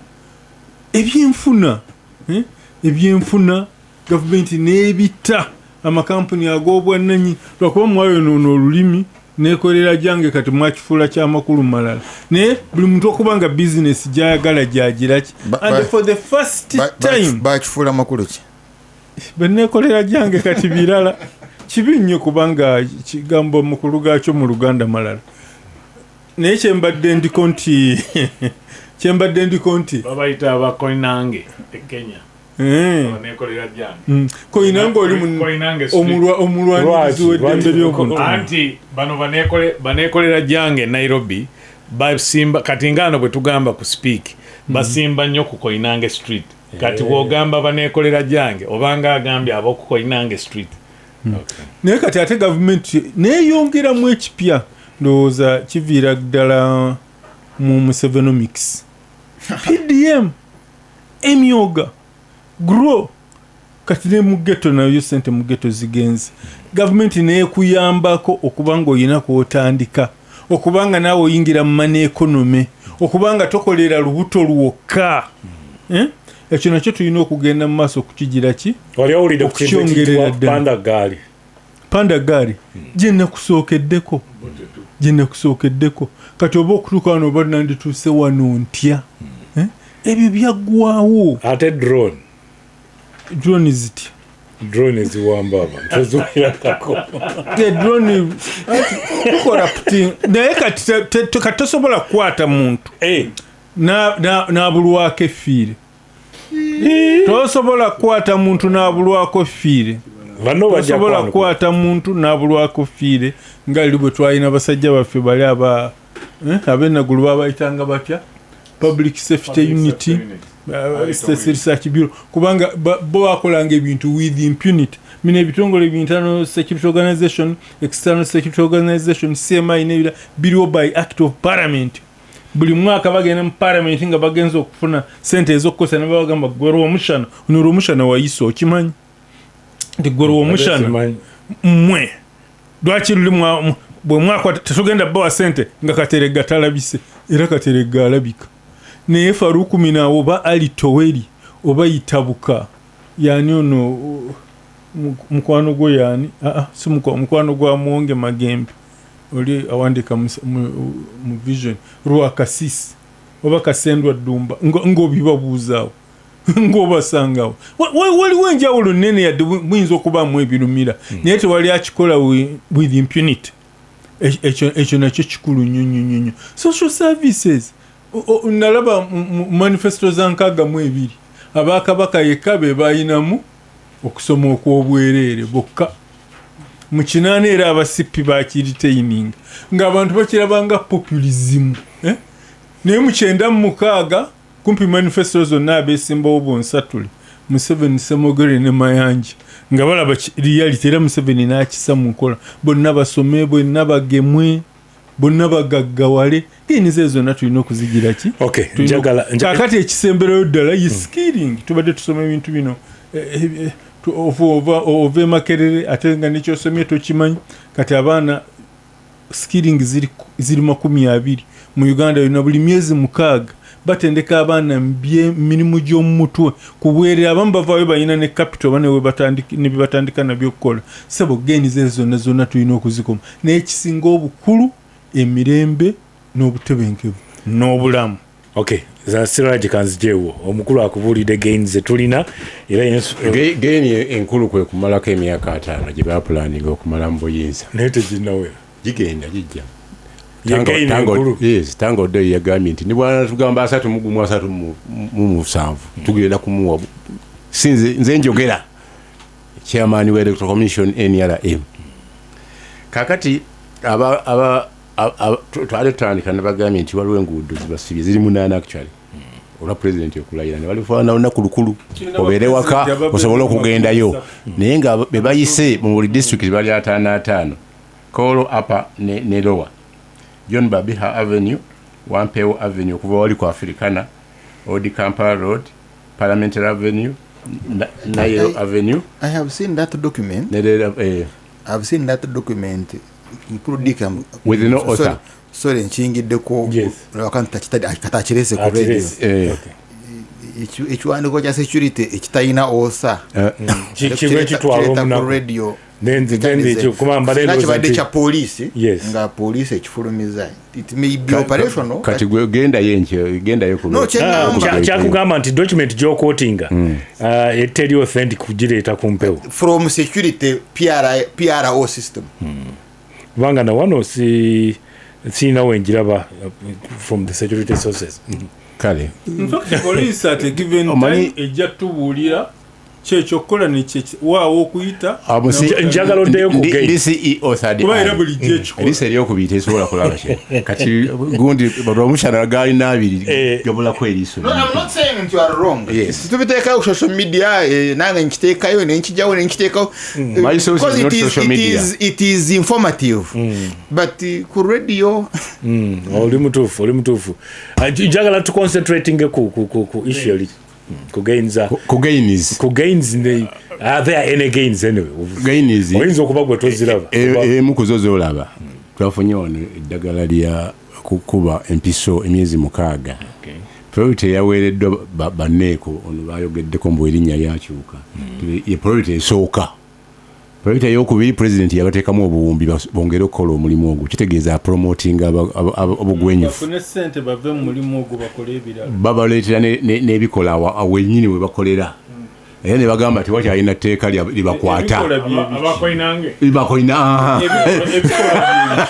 so obimanyi kalina gutayagadde kubyogera naye president abamanyi era babamulaga nti bano bawerawo 8 baagalayo entandikwa bameka abavuddeyo. Lwaki toteekawo ekintu kiri uniform balina bafunira emirimu n'obajjawo bameka bakavaayo nze ndi mu makini mu basinga obungi badabolinga budabolinzi namba yaabwe olwa incentives government zekola ki ebayimiriza zeyongera mu mulimu gwabwe omukyamu so nga tonaba kulumba emirimu gyabwe lowooza ku baana be mubateekamu mmwe abasekeera mumbateekamu abaana ate ne mubasuulawo so kati lowooza ku baana baabwe abaana bakugana ate okuwa ssente ku street kesisi beekukwatako so kitegeeza tulemeddwa okufuna formula eyamba abantu abo senga bakoinanga bo tebandibaddewo nga otunuulidde Karamoja eva golodi omungi ne bagamba mbawaddizaayo wakiri 4%, abaana abo bandibadde tebali ku street, majority eva Karamoja bandibadde tebali ku street nga bava e Kasana, bandibadde tebali ku street nga waliwo ebunyolo abava amafuta n'obalekerako local government nozikola ki n'ekyokolozi kama nozireeta ku central government gwe n'obawa after long time nga baweddeko neki bino byoga nti baana tusome nga sente ozireeta after nga tamu yawumula dda ng'abaana balina kweyiiya bamaleko oba tolina kyogeyi abagayininga be bano abali ku parliament president bayogerako tewali corruption ne baga nti sako mu July mwavaamu billion 42 I mean 4.23 billion nesa tuzagenda ku muntu omu nga agenda kukola ku project za Eastern ne Western nenga yomu kuba steering company. So president kyalwana omusota guli muntamu wa either jasa nafiirwa entamu oba nakuba omusota ate kyatasobola kukola. Okay, njagala genda ewa Mwai Mutenyi naye Mwai Mutenyi nga tanajja wano waliwo omumbejja ndagira ngambye nti gamba kitange Katerega nti okulonda obulonzi tekimala kubanga naye gwe balonda si yafuga ekyokubiri agamba nti nno yes okulonda obulonzi tekimala kubanga naye gwe balonda si yafuga so gogamba nti waliwo okulonda naye nga alonze si gwe balonze bonga abantu okusinzira ku yesi yafuga then oba tulina kyo bayambe naye katugende wa Mutenyi mwala wange akimanyi nti bannayuganda gwe basinga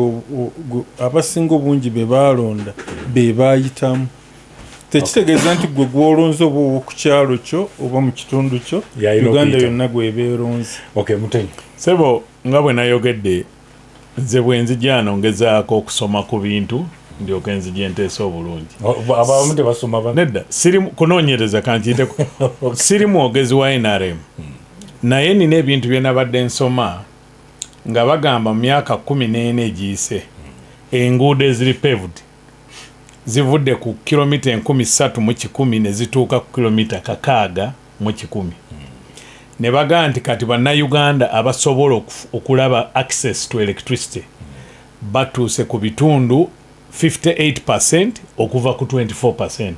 Tosobola kukulembera gwanga myaka 4 n'otobaako kyofuna.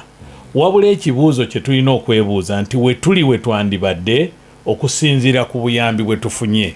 Naturally, ffenna abali mu studio wano mu 86 twali ba myaka birala. Kati tulina mira n'okuba nti tukuze. Kati n'ekirala mukulu Katerega njagala oteerezeemu.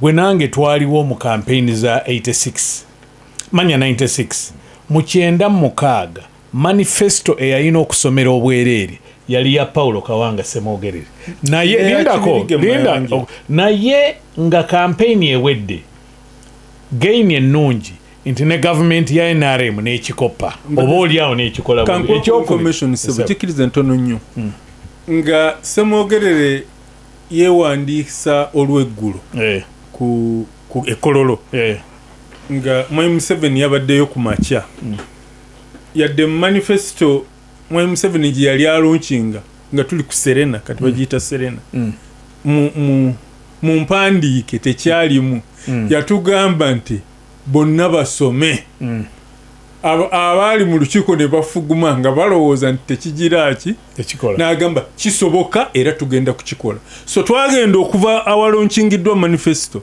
nga NRM emaze okulangirira bonna basome. Okay, kakati kyengezaako okwogera nti emu ku gain nze zendaba nkugambye nti ebya free education byali mu manifesto ya Ssemwogerere NRM n'ebikopa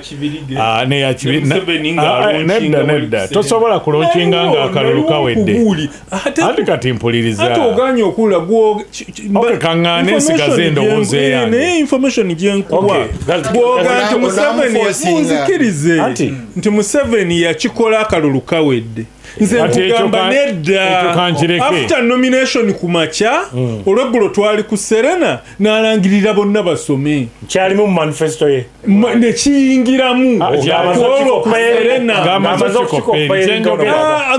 kukikopa oba yakikopa oba teyakikopa naye tekyaliwo luvannyuma lwakulonda kyaliwo ng'okulonda tekunaba kandete ekyokubiri kubanga bwe kiba kyaliwo ng'okulonda tekumala ate teyakimplementinga until the next term.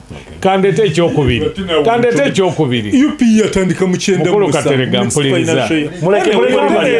mpuliriza ekyokubiri Dr. Besigye ye yaleeta okujjawo omutusolo gw'omutwe era kati lindako ojja kuweebwa omukisa kati nze ngezaako okukuyamba omanyi NRM temanyi kwogerera birungi byammwe kaakati era gavumenti eno n'ekikopa n'ekikola okitegedde therefore kati eyo nga nvuddeyo of course base yali tayinza kimplement kabanga teyali mu government andi kakati kyetwogera tuli kungezaako okubalaga gains zaabwe bino ebya agiwadde omuliro akoze eki buli omu agiwa omuliro naye ekikulu nti waliwo ensonga lwaki waliwo gains ziriwo waliwo ne gain enkulu nti nga kyankwanza ggalawo President Museveni yagambye tayagala kuddamu kulaba nguzi mu parliament President w'eggwanga nga yakyogera era ng'alinga abagamba nti awo mutereezeewo so ebibaddewo university zaali meka natandise wano ng'ambaga nti enkya ngenda ku Uganda Matters enkozi tulina omukolo so gains waliwo ezibaddewo ekibuuzo kiri nti we tuli we twandibadde bwe mba njogedde kilomita 600 oba oliawo singa tewaali nguzi singa mwogera kilomita 1,000 kati mpagira ekyammwe nti waliwo gains ze mutuuseeko Idi Amin alina gain ze yatuukako Obote alina gain ze yatuukako ne kyenjagala okusembyayo gain emu esigadde omunnayuganda eyasooka okukulembera eggwanga lino weewaawo lyali terinafuna independence yali Bendikito Kiwanuka naye lwaki mu paalamenti ya Uganda temuli kifaananyi kya Bendikito Kiwanuka so ebyo bye mulina okugenda nga juzi nagenda ne gain endala oba oliawo kwe kufuula paalamenti nga barakisi kuba okuyitawo wali lutalo naye bwe nayingira munda nga ngenza okungubagira Nakimuli honorable yali mukwano gwange kwe kutambula waggulu waliwo awali ebifaananyi by'abakulembeze bonna mu Uganda tulina history gwe tubadde twagala okukyusa okuwandiika kati weebuuza judiciary buli mwaka celebratinga Ben Kiwanuka neekola memorial service Catholic Church ekikola naye omuntu eyakulemberamu mu kuleeta obwetwaze bwa Uganda ekifaananyi kya Bendikito Kiwanuka mu parliament tekiriimu n'olwekyo nga tuyingira ekisanja ekipya gain ey'okwagala okurewritinga history naye nga siginenyeza gavumenti nginenyeza bakulembeze ba parliament tulina okutereeza ebintu ebyo ekirala kiri kimu nze nsaba bannayuganda nsaba bannayuganda tuleme kudibetinga kubanga okuwangula akalulu kintu kimu n'okulangirirwa nti owangudde kirala kati ffe tukitwale nti electoral commission be yalangirira bonna balina gaini ze bakoze naye going forward n'ekisanja kino mazima gendiko amazima n'obwenkanya kino tuli mu kisanja kya 9 ebyomusanvu ebyalondebwa 2 ebibiri ebyasooka tebyali bironde so ne gaini eriwo nti mugezezzaako final statement yen twali mu CA natulanga waggulu eri omugenzi Cecilia Ogwala n'agamba nti ekimu ku bintu bye neegomba NRM yayogera mu luzungu the perfection with which they tell lies and everybody seems to believe it nti obukugu bwe bakozesa okulimba buli omu n'akitegeera abantu babikire Moses Kibalama